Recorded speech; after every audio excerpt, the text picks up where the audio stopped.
Pozdravljeni, tukaj Blaž, govoril pa bom o tem, da so naše misli in naš orodje. In v bistvu lahko zdaj mi ljudje to orodje misli in uporabljamo za samopodporo, lahko ga pa tudi uporabljamo dejansko za sabotiranje samega sebe. Tako da,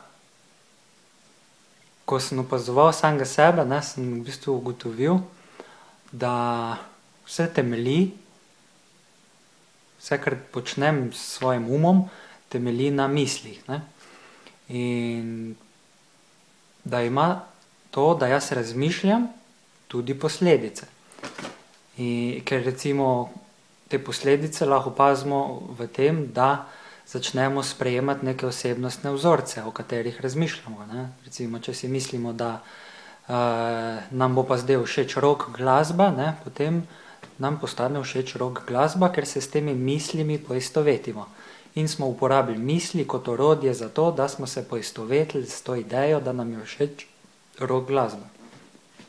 Ali pa recimo, če razmišljamo o tem, kako nas je enkrat v otroštvu ugriznil nek pes, recimo, in si ob tem začnemo ustvarjati strah in nas je potem strah. In se spomnimo tega dogodka in si posledično ustvarimo čustvo strahu.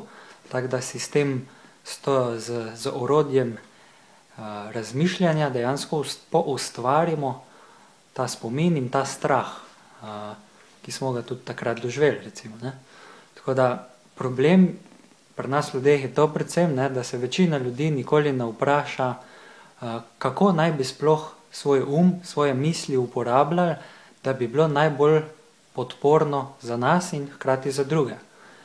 Tako da ljudje večinoma v bistvu svoj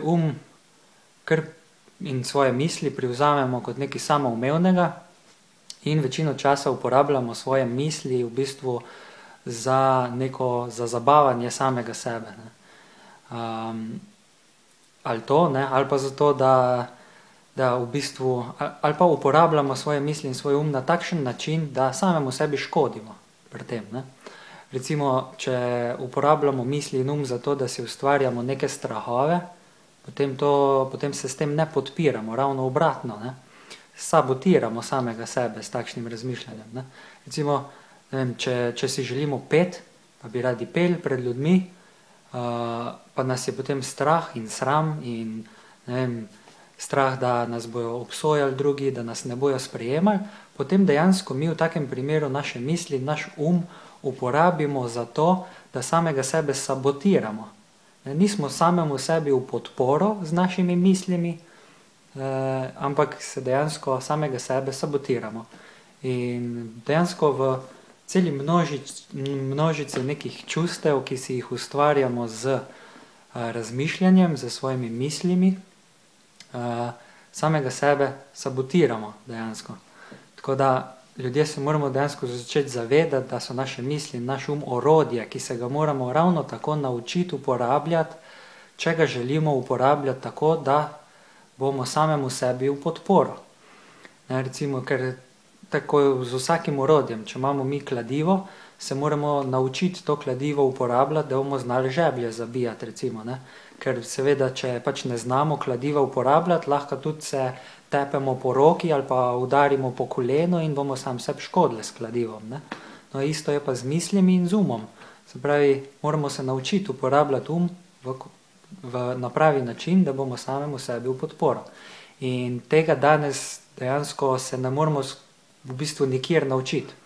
Ker skoraj nihče o tem sploh ne razmišlja, kako bi zdaj mogli ljudje uporabljati da bi bilo najbolj podporno za človeka.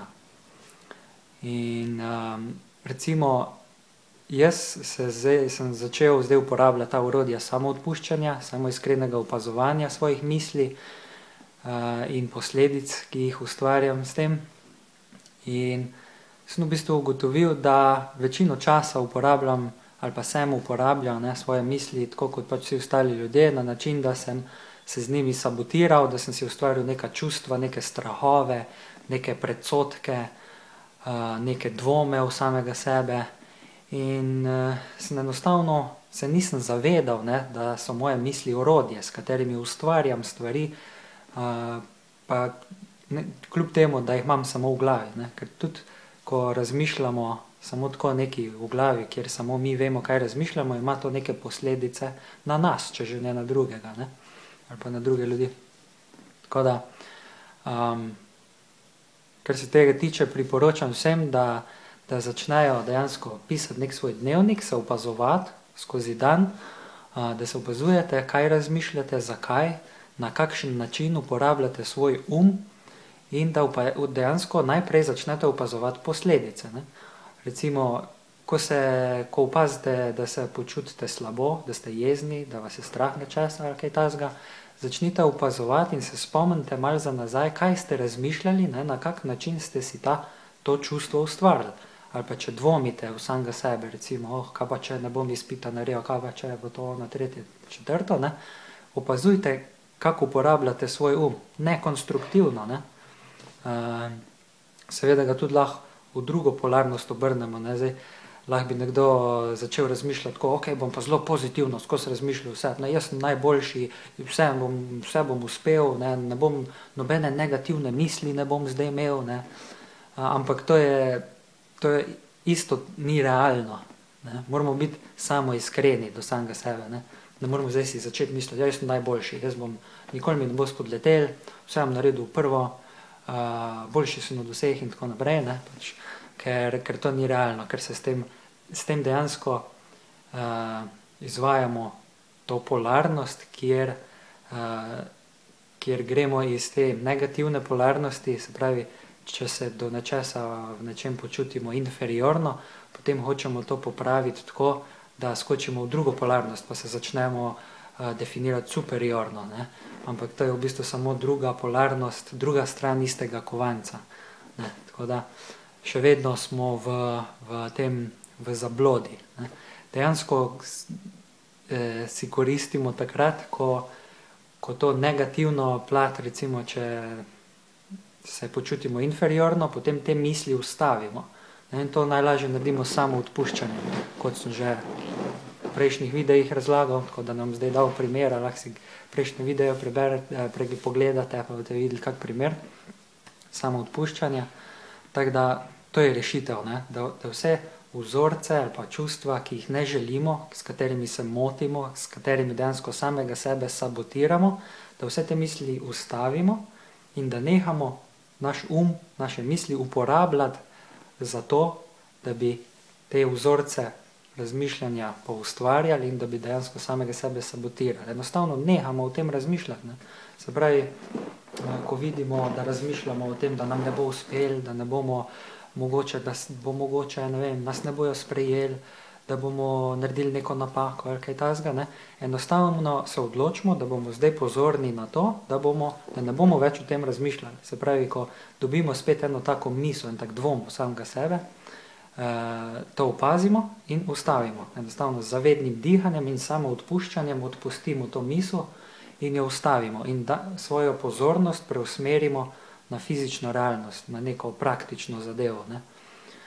In na tak način potem dejansko ustavljamo lahko katerikoli svoj vzorec, ne, in se dejansko začnemo učiti potem uporabljati misli in svojega na konstruktiven način, na takšen način, ki bo nam v podporo in hkrati drugim. Ok, upam, da je približno jasno, kaj sem želel povedati, če ne lahko napišete komentarje pod video, pa bom odgovoril po najboljših močeh, tako po tem, kar sem jaz spoznal o svojih mislih, o načinu razmišljanja, o in tako naprej. Tako da hvala za poslušanje in se vidimo naslednjič. Lep pozdrav!